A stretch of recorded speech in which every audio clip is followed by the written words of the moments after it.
So for those who don't know already, a few months back we were testing a boost by button setup, trying to turn it up a little more. We already made about 800 horse on 18 pounds. We were trying different tire setups, blah blah blah. That being said, we turned up the boost a little more. Of course, that 800 that is on a Mustang dyno. Bumped it up to 23 pounds, and we're not sure exactly what it was putting out. Had to be over 1,000 easy, especially in dyno jet numbers.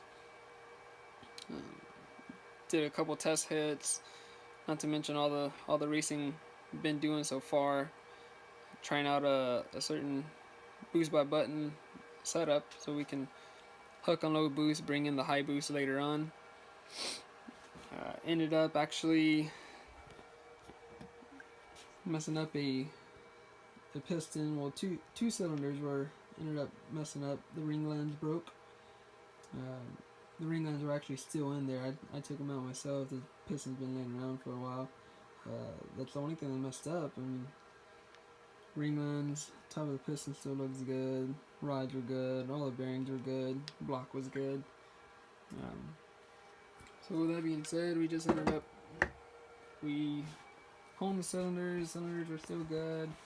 Got all our measurements. Ended up, we got the crank in now with some fresh bearings, king bearings, ARP hardware, of course. It's got a basic setup. Just nothing crazy, just some rods and pistons, something to hold up to the abuse. Just some Manley H-beams, pistons. Already got the rings all filed and taken care of, fitted to the pistons. Next I'll be putting that together probably tomorrow. Got to get ready for Texas 2K, all the heavy hitters that are over there.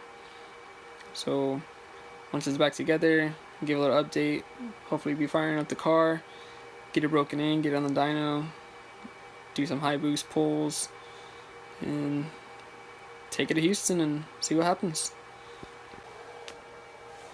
Alright, so we got Kochina's short block put together.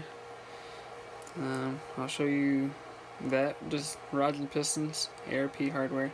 Got to get it cleaned up the rest of the way, put the heads on, and get it ready to do the timing chains. So I'll go ahead and show you that.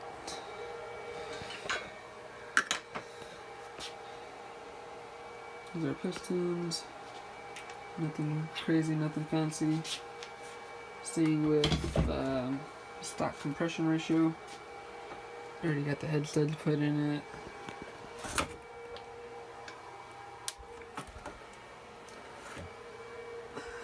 Flipped over. Got all the rods, of course, all the other ARP hardware. There's some H-beam rods.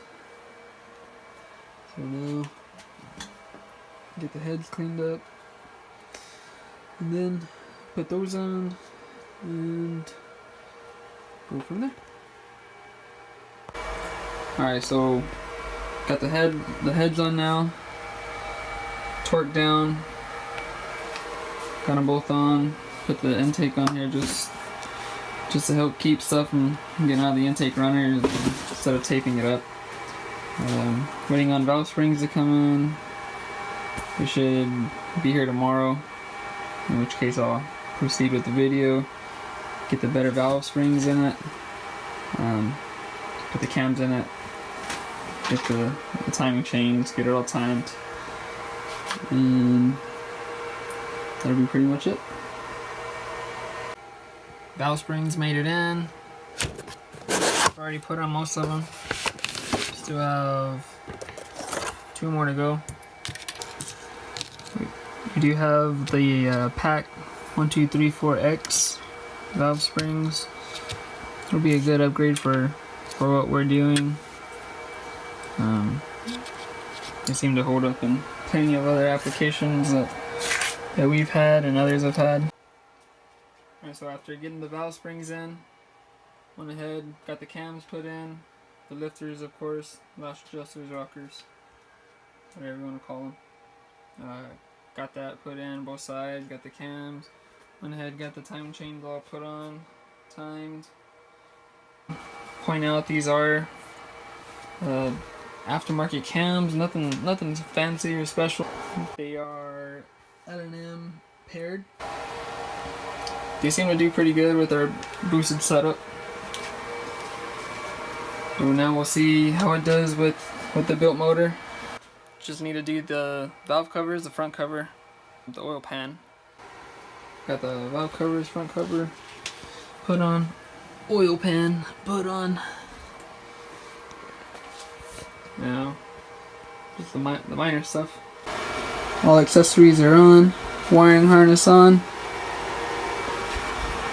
The next couple days, drop it in the car, get it broken in, and turn it up.